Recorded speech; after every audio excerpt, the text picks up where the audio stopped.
Hello everybody, today PlayStation Tech Support will show you how to disassemble and repair your PlayStation 4 controller. Okay, on the overview of the controller, we turn it around to see that there are 4 screws on the back. These are the only screws on the outside of the controller, which means you do not have to worry about breaking your screws. Now, we will start by screwing every one of them, and then we can remove the back cover of the controller.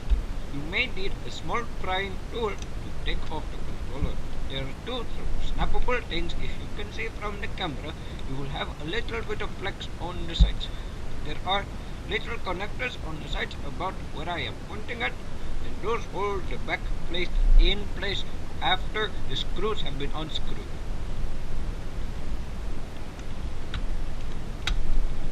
So you try through them, and there is one on each side of the controller. It may be a bit more difficult for you because I have opened this controller multiple times before, but I am using controller model CUHZCT2U. If you have the version 1U, your inside of the controller may look a little bit different. Now we take the back plate off.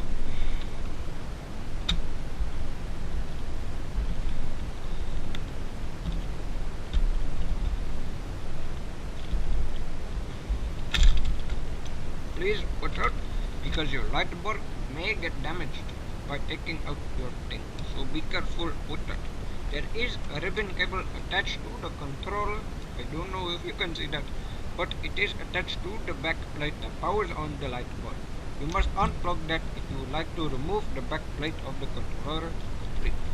Okay, see, here is your light bar. There is one screw behind, and the rest are held in by friction and this little piece of tape right here. You may buy replacement light bar sections. You can replace the ribbon cable easily, or the center node by taking apart the light bar and unscrewing the screw in the middle to replace it. Okay. Now moving on towards the inside of the controller, we open it up. We find that we have the rumble motor on each side, and we have the triggers accessible and the battery. You must remove the battery if you would like to do anything with the controller, because you do not want to get zapped. So please remove the battery with care. There are replacement batteries that you can buy, but the battery cables can be very fragile and difficult, so I recommend you pull lightly on the ends of the cables right next to the connector.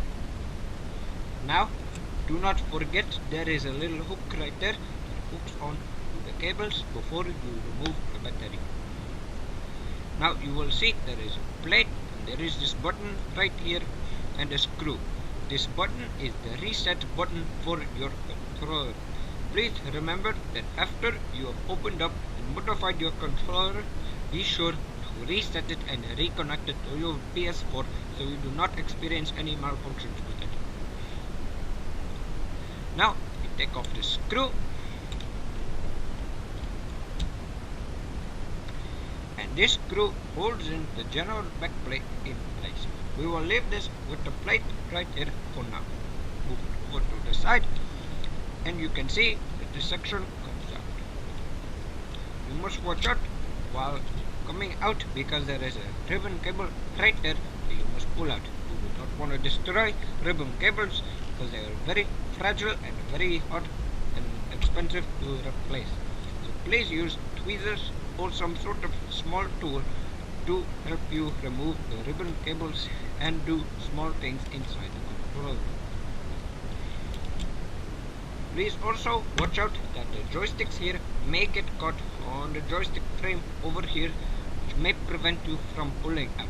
It should come out smoothly and easily, and if it does not come out smoothly and easily, you may have forgotten a screw. Now if we take away the main section of the controller, we can see that you have the dial pad, the D-pad, and you have the individual buttons and the touchpad and the PlayStation button along with the other buttons.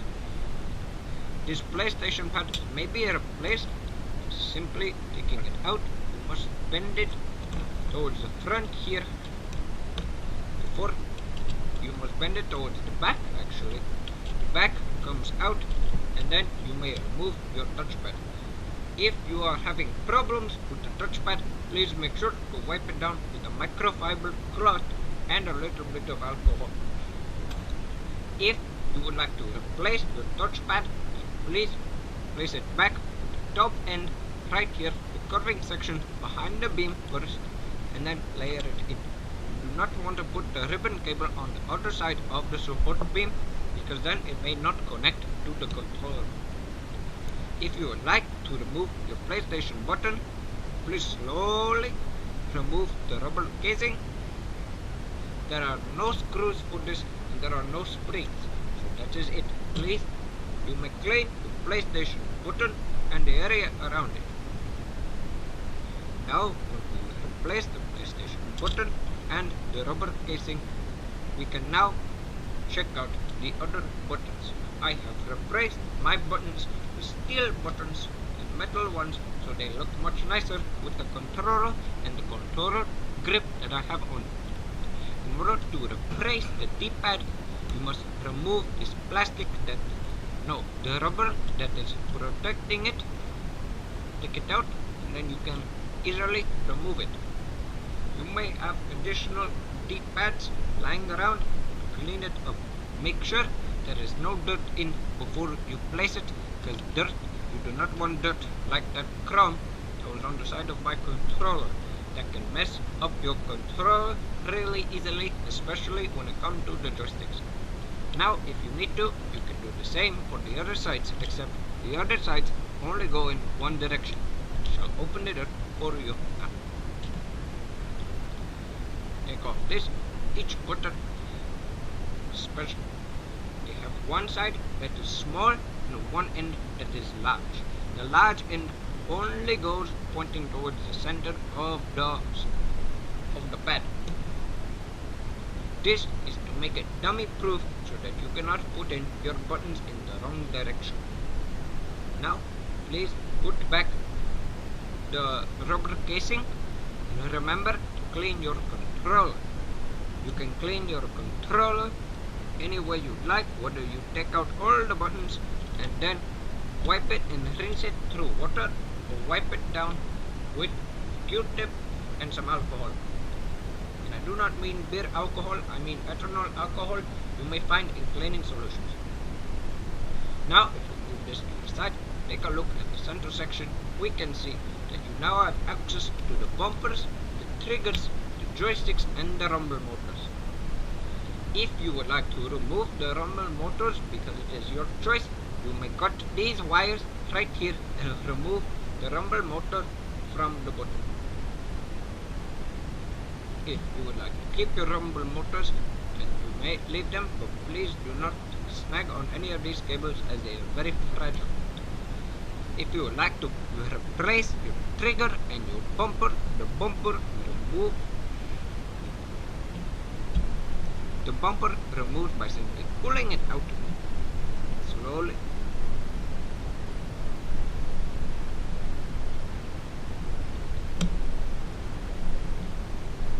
The bumper was not removed.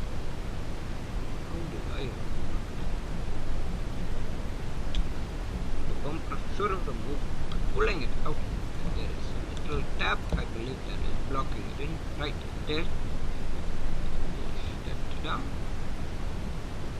Should come out.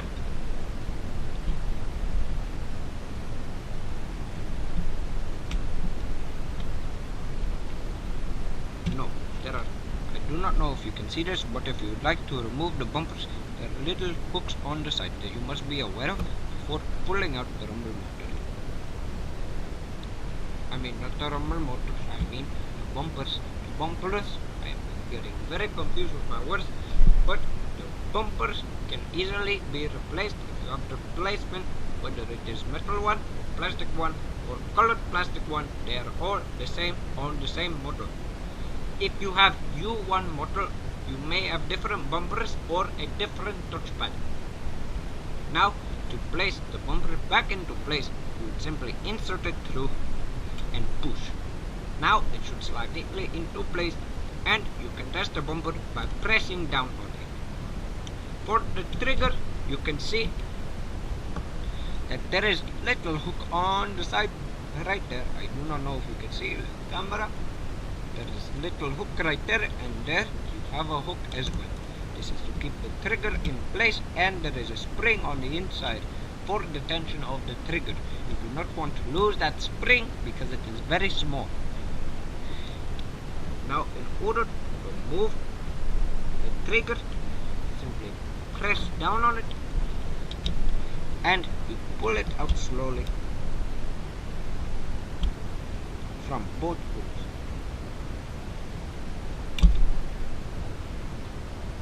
Now you can see that my trigger needs to be cleaned. You can take this cleaning solution with an hairspray. Okay, I am not being very careful with that. I need to watch out. You do not lose the rubber casing that includes the button. Then we can put it all back. If your rubber casing here for the button has come out like mine, you can use tweezers to push the edge back into place. There. And now, in order to place back your trigger, this applies on both sides like the bumpers. You hold it into the down position so it catches onto the bottom of that hook, and then press it into place.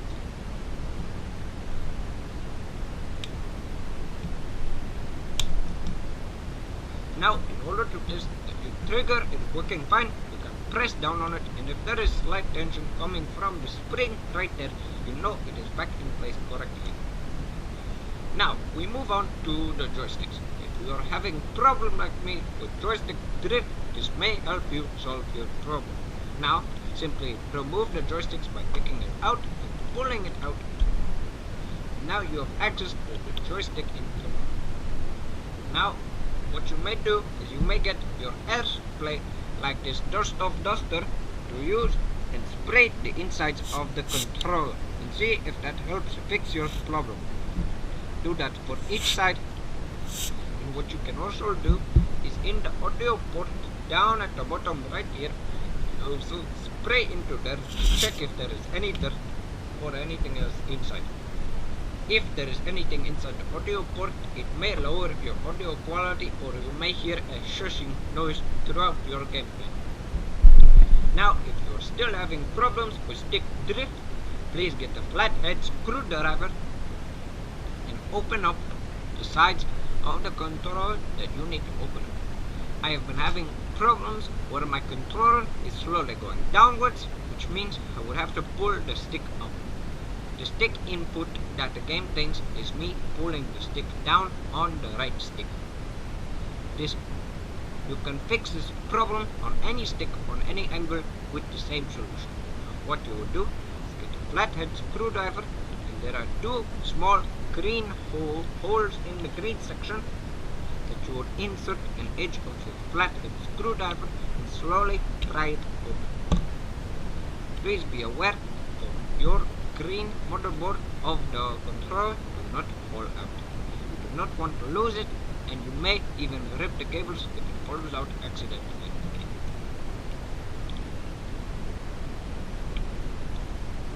Please slowly pry it. It does not take a lot of effort. You may break it if you use too much. Also, do not try and remove it, because you can only remove it to this certain extent. You can only tilt it out and not entirely remove it. Now, there is a little white disc inside here that may be your problem. So, take a look at it. This piece holds. Please do not lose it, or order your controller to stop functioning. Show to the camera once more. You can see that there is a little notch in the back for this red part of the joystick to go in. Zoom in a bit more. The red part of the joystick, if you cannot see, is right there. and that goes into the little notch on the joystick. Now, inside your joystick, you can spray to remove any dirt that is inside. Now, placing it back displaces the wider section of it going on top, and with the gold part of it facing towards the green part, away from the red. You insert it slowly, and then if it is slightly out of place, you can put back. Once you have put it in, it does not need to be 100% in place, because as long as it is within like a 10-degree angle of the red mark, it will automatically align itself when you push it back in. Now slowly push back the green part, being aware to make it slowly. If you jam it back in there, you may mess up your controller. Now we replace the joysticks onto the joystick. So, my camera died right there, and I had to go charge it up again. So please excuse me if the video seems to be a little bit bad or a little bit off in any regard. I'll make sure to double check if it's actually like on the same step or whatever, but hopefully you understand everything, and hopefully this tutorial helps you. Okay, my apologies, my camera has died in the middle of recording. Now, if we put the joystick back on, we shall continue where we were last time. Now, as you may have noticed, this button right here and these two buttons. This button right here is the touchpad button. When you click on the touchpad, it is what detects the button press. Now, these buttons right here are the share and options button respectively. Normally you may see them as separate pieces hanging each of the slots. But in this case, on my controller, because I have changed out my frame for a new one because my previous one is broken, they are now one piece with the frame of the controller. Now, reassembling your PlayStation 4 controller. What you have to do is turn your controller around, get the frame of the controller, and put the ribbon cable through the hole that is right there.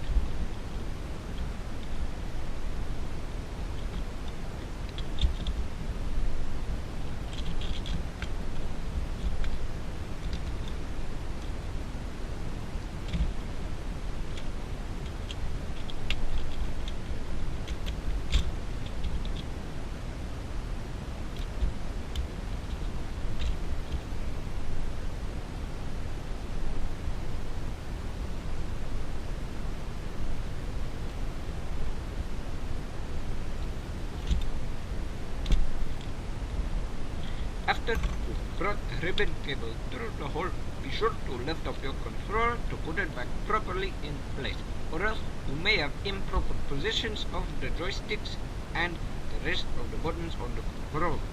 So, make sure it is held in place by gravity. Reattach the ribbon cable into the port that is just below the hole, demonstrated by right here, and then get battery case right here. This panel, you do not want to lose the panel or the screw because it holds everything in place.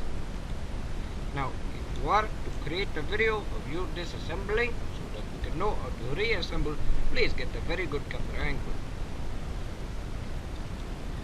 Putting the piece back, this external button goes on top of the reset, little shiny reset button.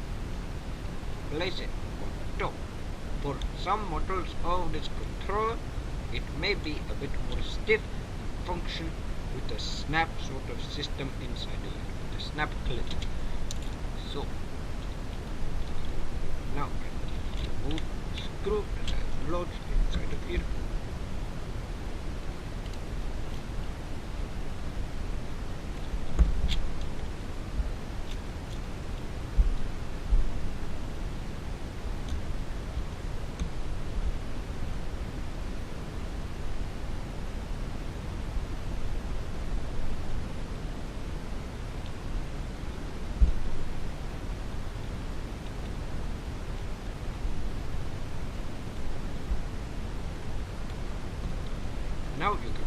battery back into place.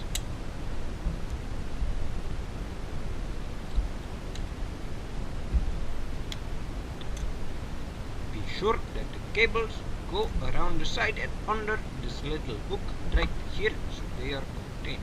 You can now insert this clip, not really clip, this insert like a USB port into the yellow hole. It is a one-way clip, so you cannot, this is completely dummy proof, so if you try to turn it the other way, it should not fit and you should not be able to turn it the other way because of the length of the holes. After reinserting the battery, you can get the outer cover of your PlayStation 4 controller and first attach the ribbon cable. Please be aware that ribbon cables are very fragile, and if you break them, you may not be able to replace your ribbon cable and may have to buy yourself a new PlayStation 4 controller.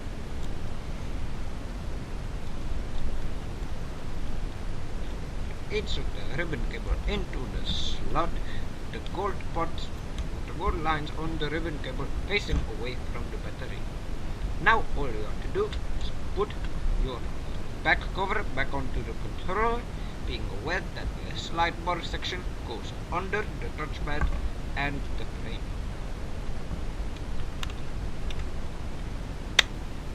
It should now all snap back into place. After you have placed back your back cover, feel free to put back each of the screws on the back. Now, if you need help and the screws are not going and screwing in properly, you may have to hold both parts of the frame together. Now that we are complete, and before you use your PlayStation 4 controller, you must press and hold the reset button with a sort of pin, toothpick, or little tweezer that you can fit inside the hole for about 5 seconds and reconnect it to your PS4 controller, to your PS4 system by plugging in a micro USB cable into the PS4 controller and into the PS4 and pressing the PlayStation button on your PlayStation 4 to reconnect it to make sure that you do not have any problems. Thank you for watching this tutorial on how to fix and replace different buttons on your PlayStation 4 controller.